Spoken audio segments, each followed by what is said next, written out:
quelques minutes après la réélection officielle de Vincent Labrune jusqu'en 2028 à la tête de la LFP, une grande conférence de presse était organisée en bonne et due forme pour répondre aux premières questions des journalistes présents. C'était le grand jour pour le football français. Réunis toute la journée à Paris avec un programme chargé, les dirigeants des clubs français se devaient d'organiser une assemblée générale pour élire le nouveau conseil d'administration de la Ligue de football professionnel, LFP, mais surtout le nouveau président de l'institution française. Deux hommes se battaient pour le poste. D'un côté Vincent Labrune, président sortant autant décrié que soutenu par les acteurs du ballon rond français. De l'autre, Cyril Linette, seul candidat de l'opposition et ancien dirigeant du PMU et de l'équipe. Et dans l'après-midi, le résultat a été annoncé, sur proposition du conseil d'administration, l'Assemblée générale élit Vincent Labrune président de la LFP au premier tour, 85,67%, peut-on lire sur le tweet publié sur le compte officiel de la LFP. En fin de matinée, le candidat Cyril Linette avait empoché une première victoire. Le premier processus de l'élection concernait la Ligue 2, dans les alentours de 11 h, qui a eu le droit à 2 votes de la part de ses deux administrateurs représentants.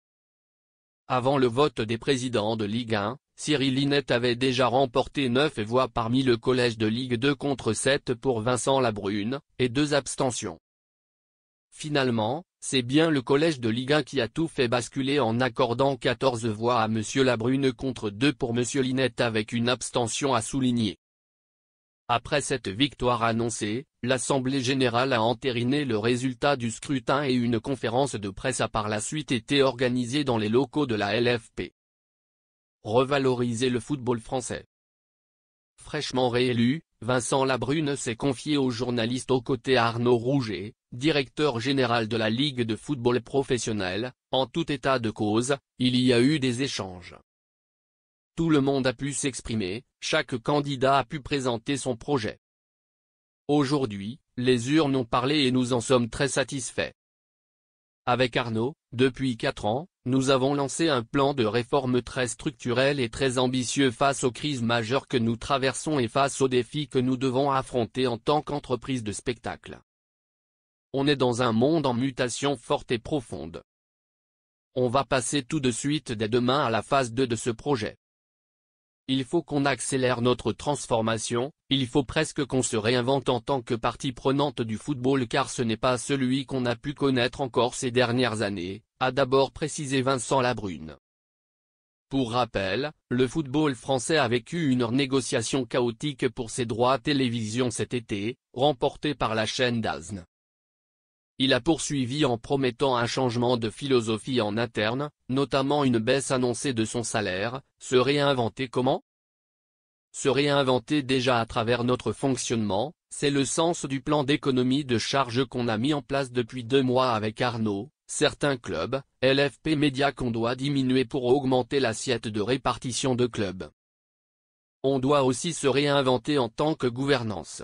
On n'a pas tout mal fait dans le premier mandat. On a fait de bons trucs, on doit s'appuyer dessus, on a des choses qu'on a moins fait, notamment sur les derniers mois.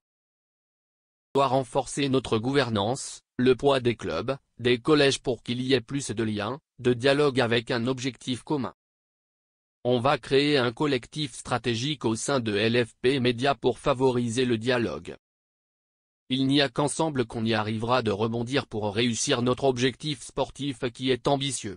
Celui qui doit donner l'exemple, c'est le président de la LFP qui lui aussi devra faire des gestes importants en termes de révision à la baisse de sa rémunération, a poursuivi le président réélu en rappelant la 5e place UEFA consolidée.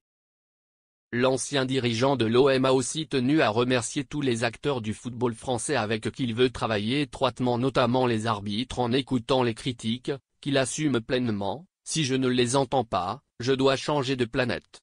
Il n'y a eu que ça. Je vous l'ai dit, on a fait de bonnes choses et on a fait des erreurs. Elles sont tout à fait factuelles. On a un appel d'offres domestique qui est très décevant. C'était très compliqué et très décevant. C'était loin de nos attentes, on doit se nourrir de nos échecs. On doit apprendre de ça. On doit réfléchir à ce qui a été mal fait. On avait une bonne stratégie qui était validée par tous. On s'est heurté à un principe, c'est compliqué dans un pays comme la France de pouvoir envisager quelque chose de positif sans avoir une relation apaisée avec votre employeur.